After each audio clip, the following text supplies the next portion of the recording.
ng bayan, maasahan anumang panahon. Magandang gabi po sa ating lahat. Narito ang update sa lagay ng panahon ngayong hapon, araw ng Huwebes, May 2, 2024 hanggang bukas, May 3, 2024. Ngayong gabi ay magpapatuloy na madarama natin ang mainit o maalinsangang panahon dahil sa umiiral na easterlies at sasabayan pa ng mga matataas na heat index sa maraming lugar sa bansa. Itong easterlies din ang magdadala ng minsay maulap na kalangitan sa ilang lugar sa ating kapuluan.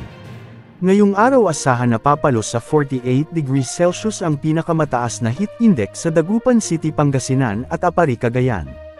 Bukas, araw ng Huwebes, posible muling pumalo sa 47 degrees Celsius ang maitatalang pinakamataas na heat index sa Dagupan City, Pangasinan at Apari, Cagayan. Ngayong gabi sa Luzon ay posible ang mga localized thunderstorms na magdala ng mahihina hanggang sa katamtamang pag-ulan sa ilang lugar sa Luzon, partikular sa Benguet, Nueva Vizcaya, Mountain Province, Ifugao, Kalinga, Abra at Pangasinan. Posible ring makaranas ng mga thunderstorms ang ilang bahagi ng Metro Manila pagsapit ng hapon at gabi.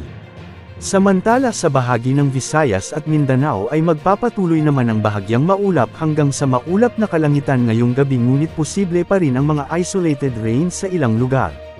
Posible rin ang mga thunderstorms sa hapon at gabi sa bahagi ng Palawan, Capiz, Leyte, Cebu at Bohol. May mga kalat-kalat din na pag-ulan sa Zamboanga Peninsula at Sorsogon. Samantala, banayad pa rin naman ang mga karagatang sakop ng bansa at wala namang nakataas na gale warning sa anumang karagatang sakop ng ating bansa, kaya malaya ang mga mangingisda at may sasakyang pandagat na maglayag. Wala namang inaasahan na LPA o low pressure area o bagyo sa susunod na 3 hanggang 5 araw hanggang sa susunod na linggo. Yan ang update sa lagay ng ating panahon. Ito po ang weather update ng bayan, maaasahan anumang panahon.